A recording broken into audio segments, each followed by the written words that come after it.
Hey, it's Aaron. Today we're going to talk about hitching up a trailer. Got a truck right here, got a trailer right there. I'm going to show you up close and personal how to hook a trailer up. That sounded like part of a rap song. But anyway, how to hook a trailer up properly. Of course, if you do this and something happens, you have an accident, don't be calling your lawyer, not my fault. All right, let me show you how this is done. Today's video is brought to you by my coffee mug. It has cars all over it.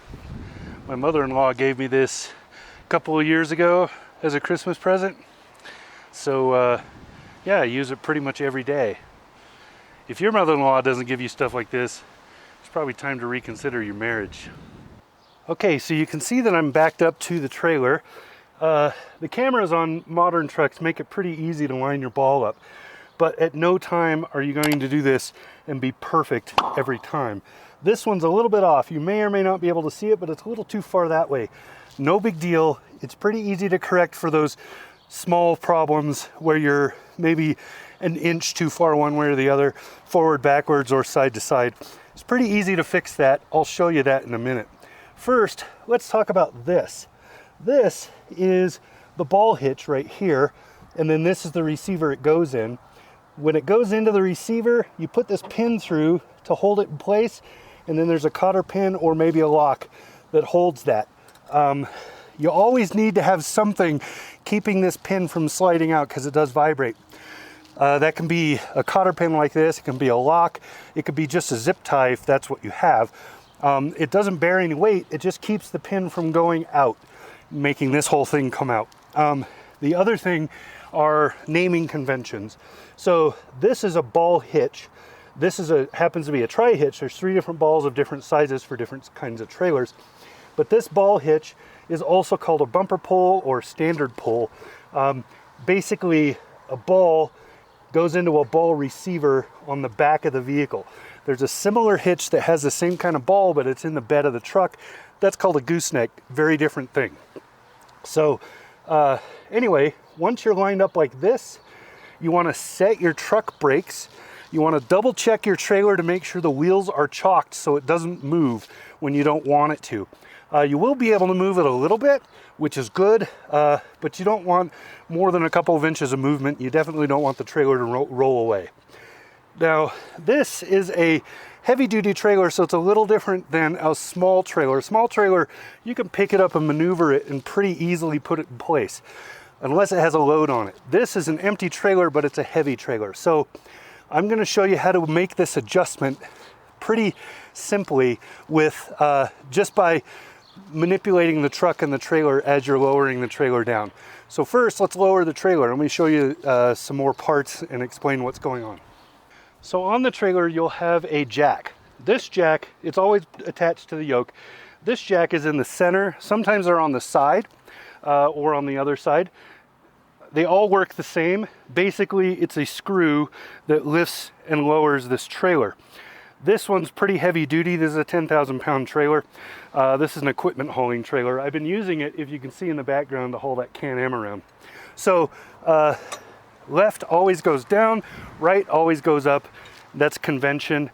So what we're gonna do is we're just gonna lower the trailer, and you'll watch the front of it there as it approaches that ball. In a minute, you'll start to see the foot of the jack lift off the ground. Once it comes off the ground, so that, did you hear that click? That click was the ball seating. So since it set itself and I didn't have to do any manipulation, normally you have to either yank the trailer around or just stand on the truck and bounce it up and down to get it to go in.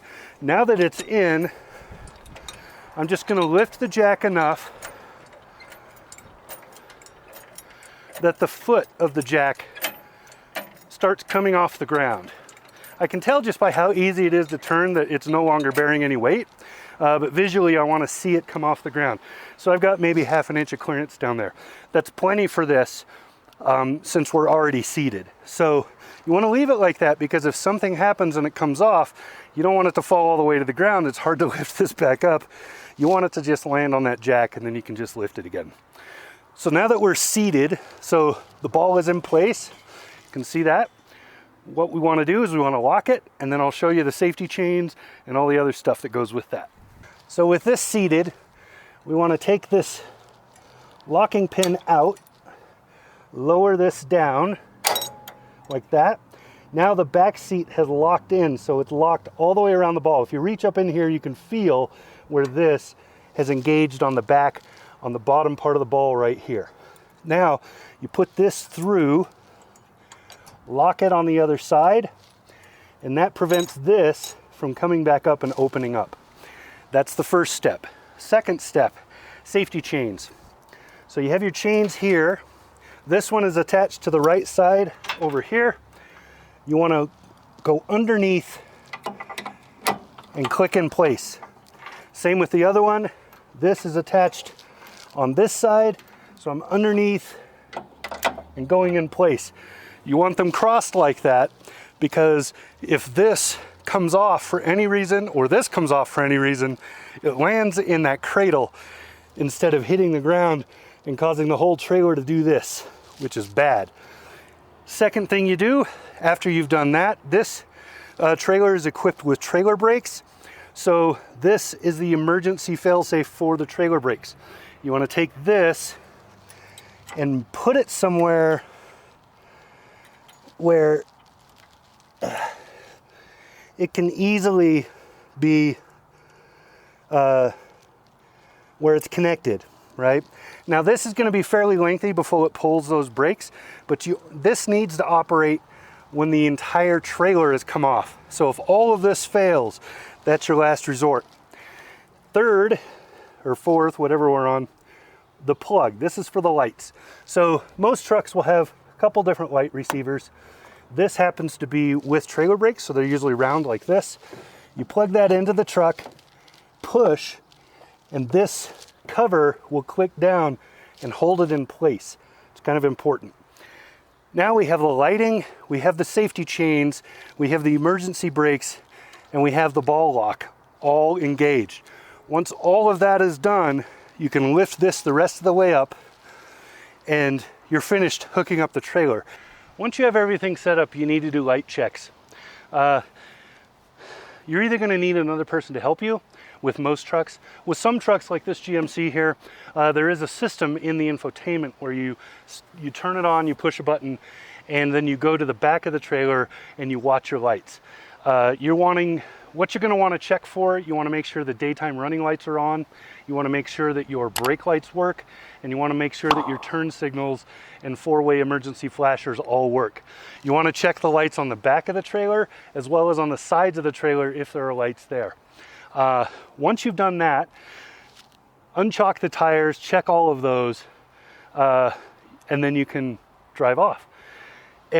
One piece of advice, a good safety habit to get into: every time you park the vehicle and leave it for any reason, when you come back out, always check your load. Always make sure that whatever you've got in the back is fully tied down, completely secure and good. You should check that every chance you get, because you never know when a tow strap is going to come loose, when somebody's going to come by and think it's funny to undo it, or whatever. You always check that stuff. Second thing, always check all your tires. Check the tires on the trailer, check the tires on the truck. All it takes is a walk around. It's really easy. Make sure that everything looks good. The last thing you want to do is be on the road at 75 miles an hour pulling this trailer and have a tire blowout or have something come loose in your cargo and go flying at the car behind you. So always check those things. And that's it. That's how to hook up a trailer. It's pretty easy. Anybody can do it, but don't call me if you get in an accident. I don't want to talk to your lawyer. This has been Aaron. Talk to you again soon.